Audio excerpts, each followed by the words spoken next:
What is going on, you guys? Alex Chasen back here with a brand new video, and today it has been 1 week since the Timberwolves and the Knicks made their blockbuster trade. Cat going to New York, Julius Randle and Dante DiVincenzo going to the Wolves. It has been 1 week. So today I want to talk about this trade on the Timberwolves perspective. I made my reaction video like 10 minutes after the trade went down, and we knew the details of the players and some of the assets going both ways in that trade, but we didn't really know why the trade went down. What were the implications that led up to this trade? But now we know. Now we have a better understanding of the main reasons why this trade was really inevitable for the Minnesota Timberwolves, and also why it was a good move for the New York Knicks. We're not talking about the Knicks today. That'll be a separate video. Let's stick with the Minnesota Timberwolves side of this deal. Why was this inevitable? Well,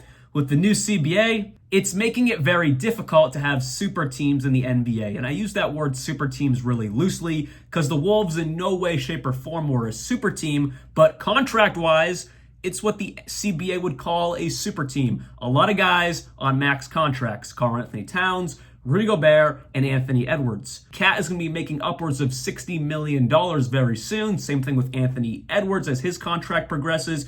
Rudy Gobert is also on a massive deal that does expire at the end of this year, but they are probably going to want to pay him again. He's coming off a depoy. He has earned that money. On top of that, Jaden McDaniels signed a contract extension. Eventually, he's going to be making around $30 million per season. They're going to want to pay Naz Reid next summer. He has a player option. He is going to decline that. There was a lot of money allocated to their top three guys, and they want to pay some other guys on this roster as well.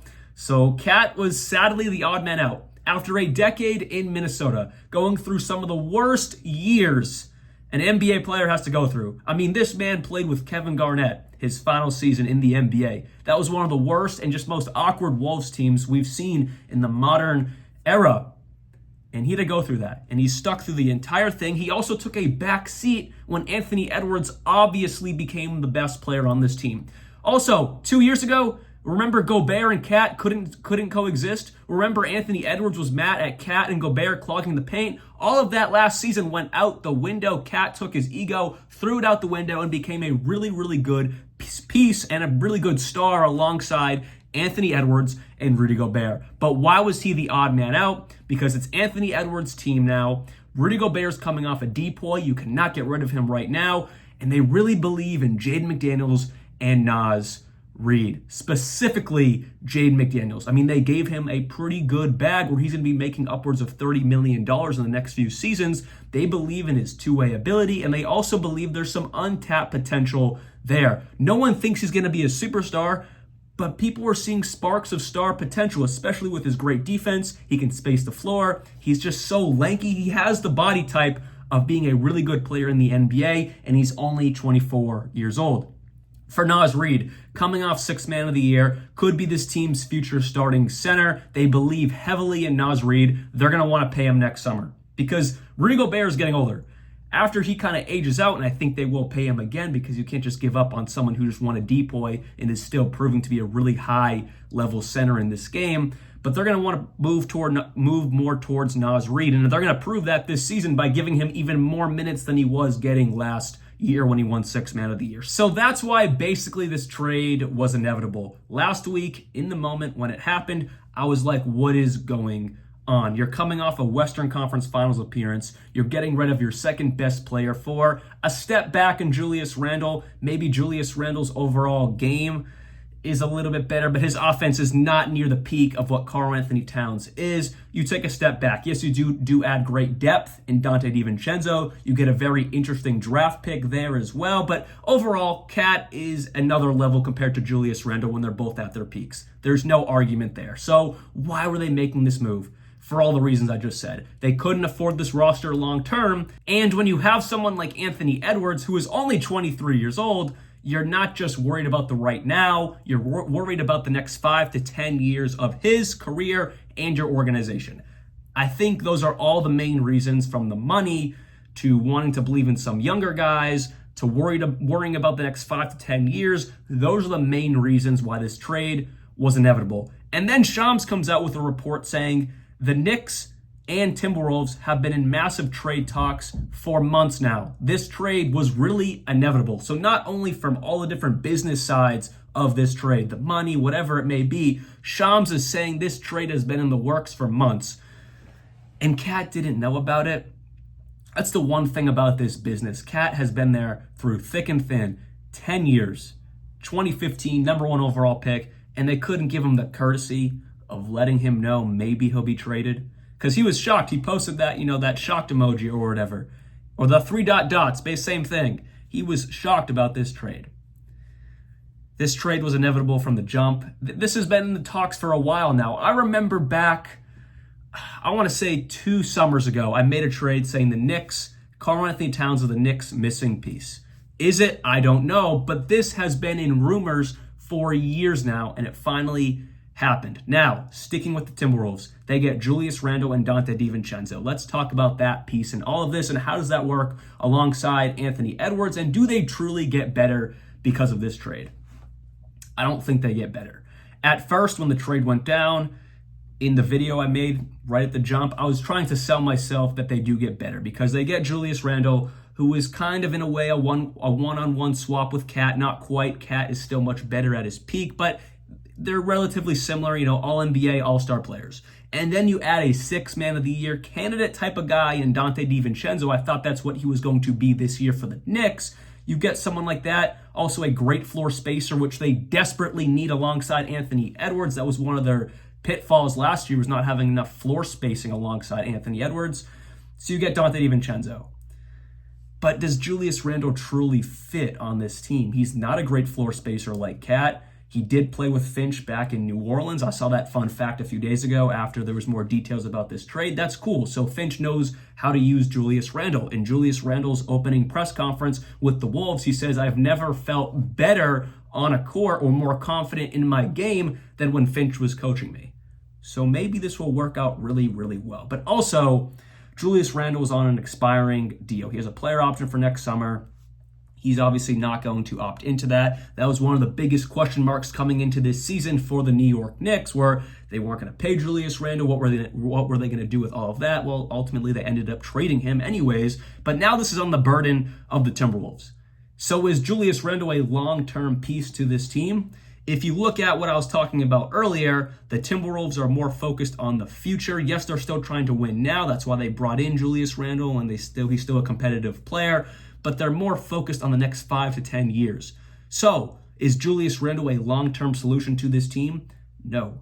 He's going to be there this season.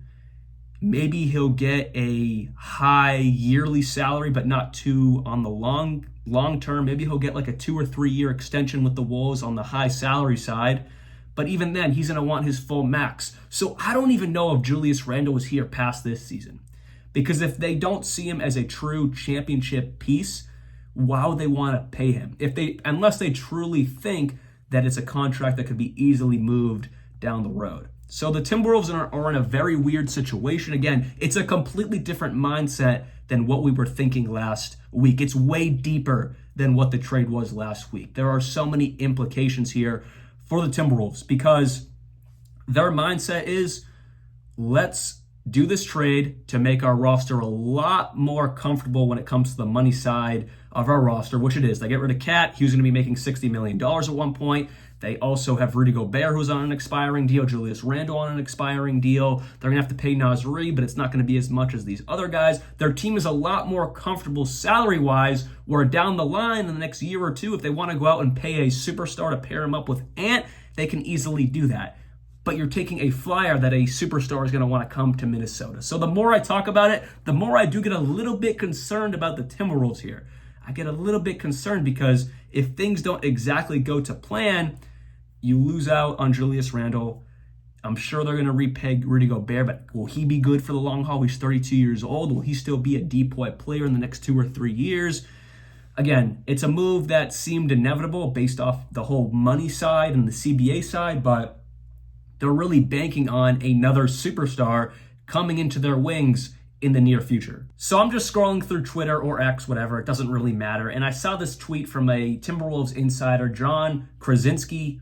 I don't know if I'm pronouncing that right. Either way, he says the Wolves see this as a way of adding depth, leaning in on Edwards, yes, that checks out. McDaniels and Naz Reid, so that checks out to what I was saying earlier. They're trying to buy into the young guys of this team, and they want the core to be Edwards, McDaniels, and Reid for the long term. Okay, I understand that. And also, lengthening the window of competitiveness. They do that by buying into the young guys there.